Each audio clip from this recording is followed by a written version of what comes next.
Hello दोस्तों, नमस्कार। मैं राजीव कुमार रॉय आपके अपने चैनल एसटीसी ऑनलाइन पर आपका बहुत बहुत स्वागत करते हैं।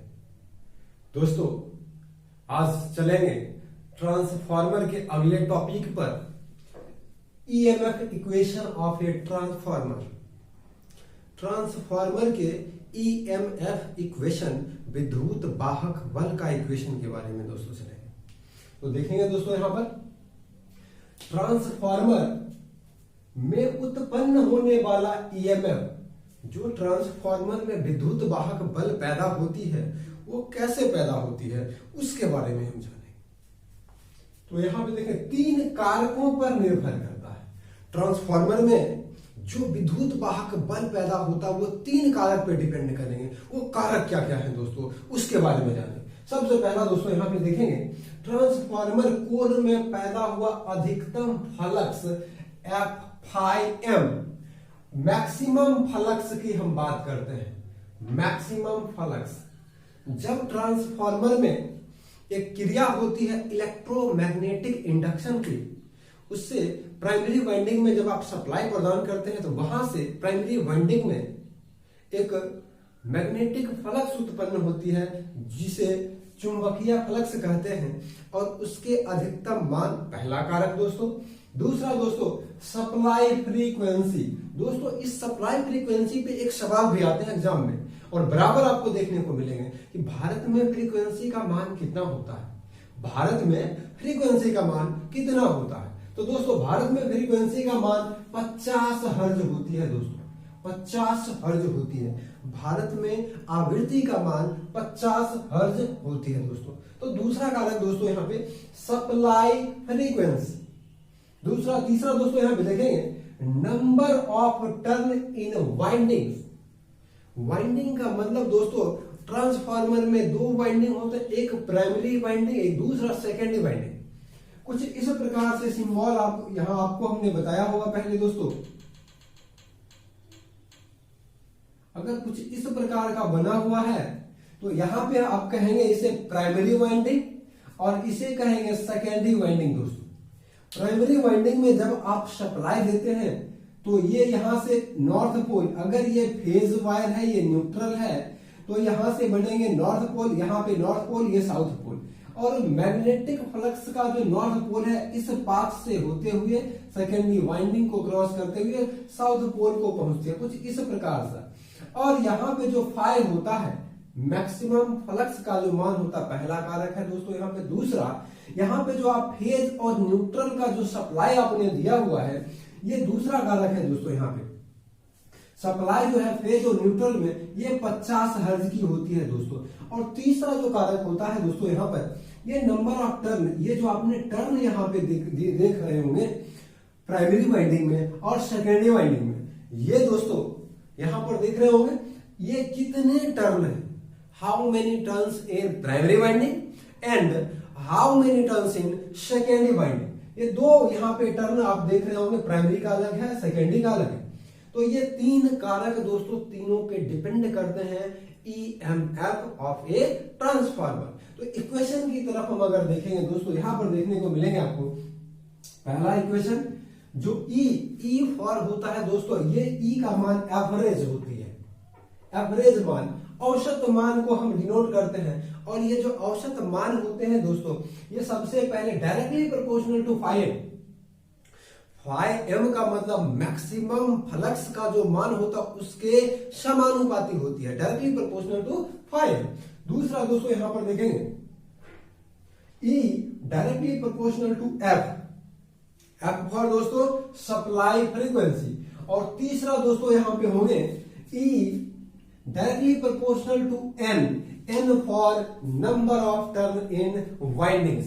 वाइंडिंग में या तो प्राइमरी वाइंडिंग हो या तो सेकेंडरी वाइंडिंग हो, दोनों वाइंडिंग में जो टर्न की संख्याएं होंगी उसको डिनोट करने के लिए एन का प्रयोग किया जाता है दोस्तों। तो यहाँ पे तीन आपने देखा, यहाँ पे E directly proportional to phi M, E directly proportional to F supply frequency, E directly proportional to N number of turn in windings। आगे देखेंगे दोस्तों, E directly proportional to phi m into F into N। तीन आपने देखा दोस्तों यहाँ पे। E directly proportional to 5F into N। अब ये E जो है वोल्टेज जो है, EMF जो है, विद्युत वाहक जो बल है, ये 3 कारकों पे हमने बोला निर्भर कर रहा। तो ये 3 कारक यहाँ पे देख रहे होंगे दोस्तों।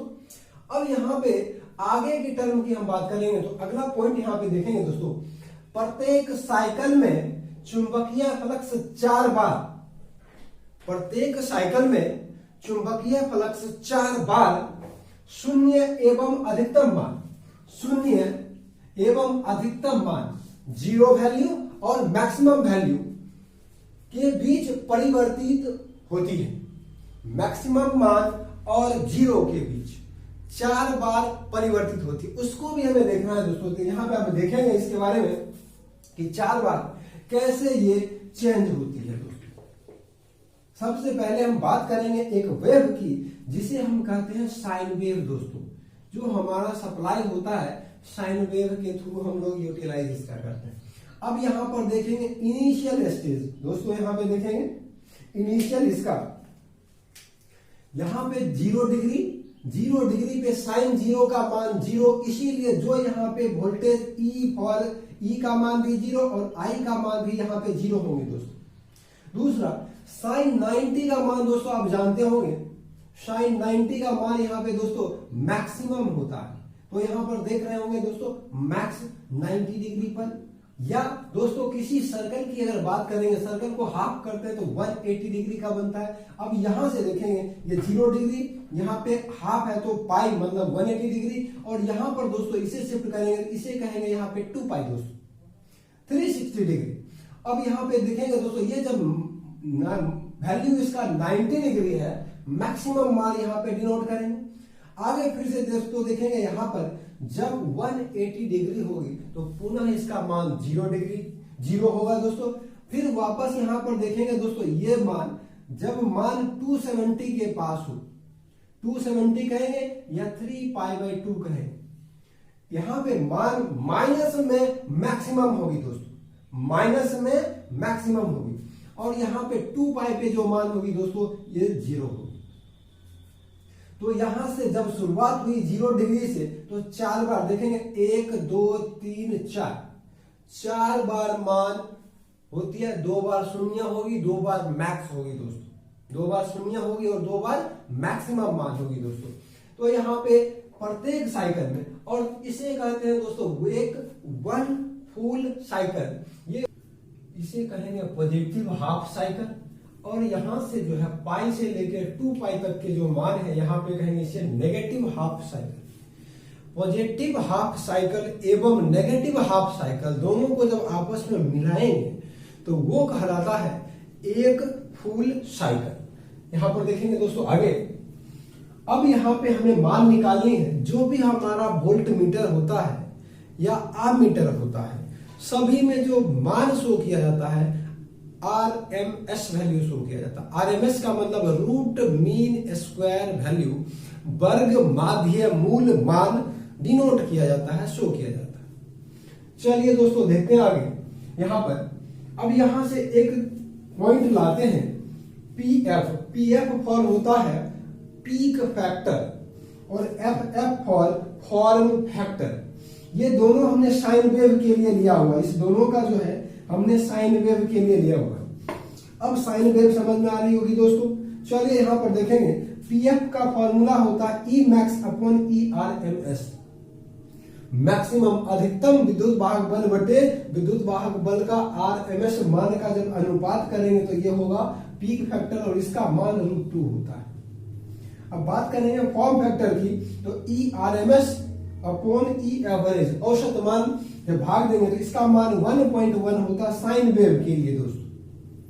तो अब हमें यहां पे निकालनी है, जो हमने देखा ये था औसत मान एवरेज वैल्यू, अब हमें निकालनी है RMS वैल्यू। तो हम किससे निकाल सकते हैं? देखेंगे दोस्तों जो पीक फैक्टर है इसमें औसत मान और RMS मान दोनों नहीं है, हमें चाहिए RMS मान, लेकिन औसत मान है ही नहीं तो हम नहीं निकाल सकते। इसीलिए ये वाला फॉर्मूला को हम अप्लाई करेंगे, फॉर्म फैक्टर बराबर E RMS upon E average. तो देखेंगे यहाँ पे E RMS upon E average बराबर 1.1, ये मान यहाँ से हमने लिया हुआ है। अब हमें आरएमएस का मान ज्ञात करना है, तो आरएमएस बराबर अगर 1 से भाग दें यहाँ पर, तो ई एवरेज गुना 1.1 करेंगे तो ई आरएमएस का वैल्यू निकल के आएगी। यहाँ पे ई आरएमएस बराबर ई एवरेज इंटू 1.1 ऐसे निकालेंगे दोस्तों। आगे देखेंगे तो फाइनली यहाँ पे एक फॉर्मूला बन के आता है, यहाँ पे ई आरएमएस बराबर 4.44, क्यों, ये 4 गुना 1.11 तो 4.44 इंटू 5m, 5m का मतलब maximum flux into F into N, ये मेन फॉर्मूला होता है दोस्तों EMF, equation of a transformer. हम इसी की बात करते हैं, यही इंपॉर्टेंट है। इसमें हम कुछ बदलाव कर सकते हैं। ये क्या होगा देखेंगे यहाँ पे दोस्तों, बी मैक्स, यहाँ पे बी मैक्स या बी एम ऐसे भी लिखा हुआ रहेगा। बी मैक्स का मतलब maximum flux density, maximum flux density बराबर फाई अपॉन ए होता है दोस्तों। फाई का मतलब इकाई क्षेत्रफल में से गुजरने वाले कुल चुंबकीय फ्लक्सों की संख्या को हम कहते हैं चुंबकीय फ्लक्स घनत्व कहते हैं दोस्तों। अब यहां पर देखेंगे ई आर एम एस बराबर 4.44 इंटू बी मैक्स इंटू ए इंटू एफ इंटू एन। दोस्तों ये दो फॉर्मूला जो है आपके हैं ये आरएमएस के फॉर्मूला, और आपके सवाल में ये वाला जो है ऊपर वाला 4.44 into 5 into F into N, ये फॉर्मूला आपके सिलेबस के अकॉर्डिंग बहुत ही इंपॉर्टेंट है, इसे आप याद रखेंगे। चलिए दोस्तों देखते हैं आगे। अब यहां पे हमें देखना है कि हम जो फॉर्मूला निकाले हैं ये प्राइमरी वाइंडिंग और सेकेंडरी वाइंडिंग में क्या आने वाला है, क्योंकि हम जानते हैं दोस्तों कि जो ट्रांसफार्मर है उसमें दो वाइंडिंग्स होते हैं और दोनों वाइंडिंग में अलग अलग फॉर्मूले की हम बात करेंगे। तो यहां पर ERMS का जो हमने फॉर्मूला निकाल के लाया दोस्तों finally 4.44 into 5m into F into N. अब यहां पर ERMS वैल्यू है 5m maximum flux, F supply frequency, N number of turn की बात करेंगे। ये होता क्या है दोस्तों यहां पर देखेंगे।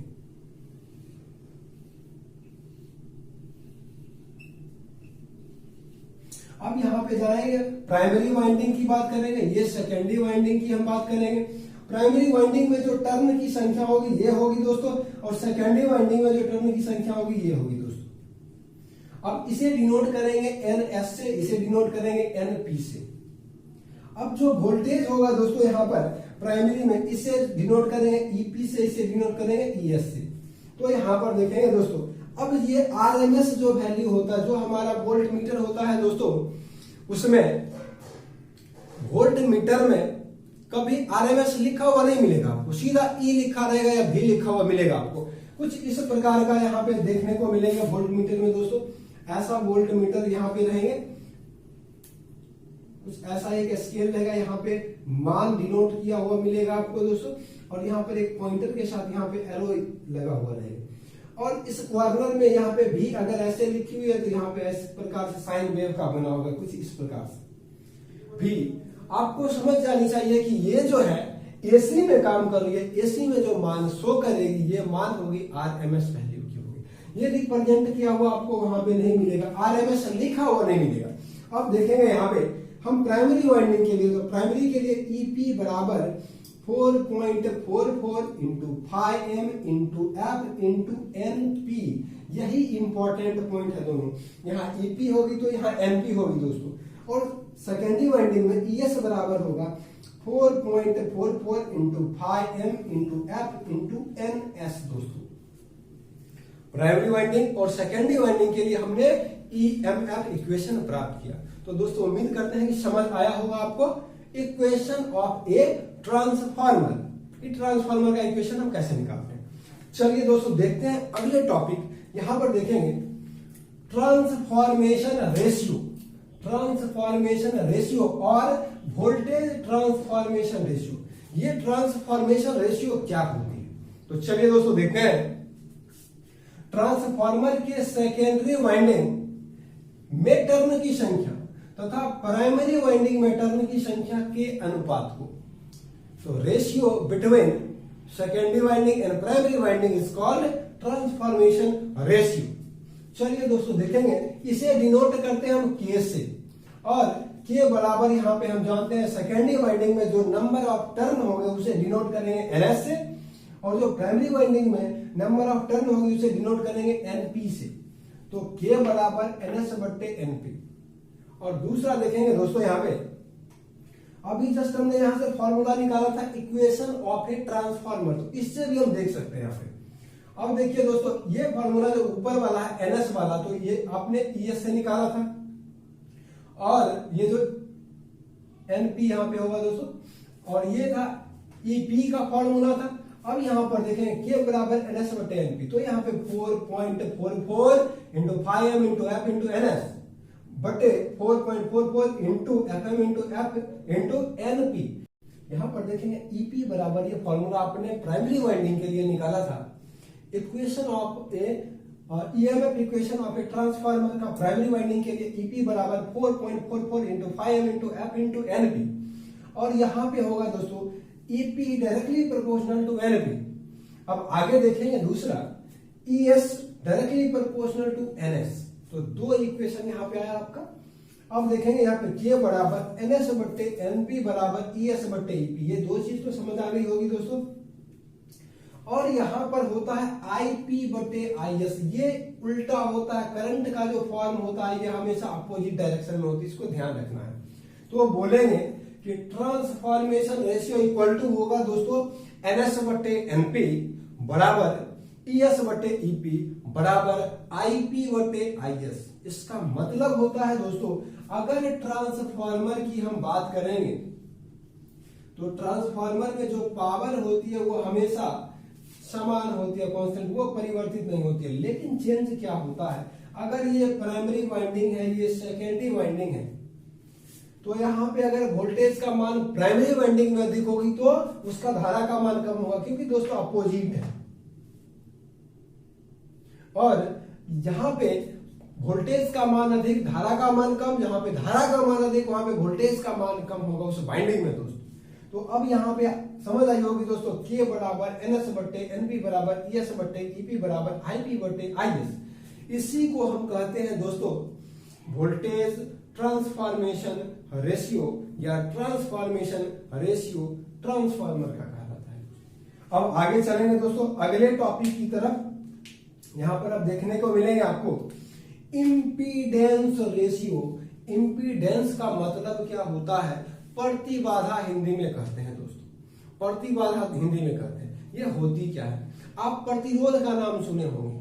प्रतिरोध, जब डीसी सर्किट की हम बात करते हैं तो विद्युत प्रवाह के मार्ग में जो विरोध उत्पन्न करने वाला होता, रुकावट पैदा करने वाला होता, उसे हम कहते हैं प्रतिरोध। उसी तरह से एसी सर्किट में जो विद्युत धारा प्रवाह के मार्ग में बाधा उत्पन्न करने वाला होता, रुकावट पैदा करने वाला होता, उसे कहते हैं प्रतिबाधा, और उसे कहते हैं इम्पीडेंस इंग्लिश में। और उसे हम डिनोट करते हैं दोस्तों इम्पीडेंस को जेड से, इम्पीडेंस को जेड से डिनोट करते हैं दोस्तों।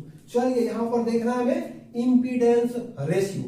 देखिए यहां पे देखेंगे दोस्तों, फॉर आइडियल ट्रांसफार्मर, आइडियल का मतलब आदर्श होता है दोस्तों। आदर्श का मतलब क्या, गुणवान, हम ऐसे करके उसको डिनोट करते हैं।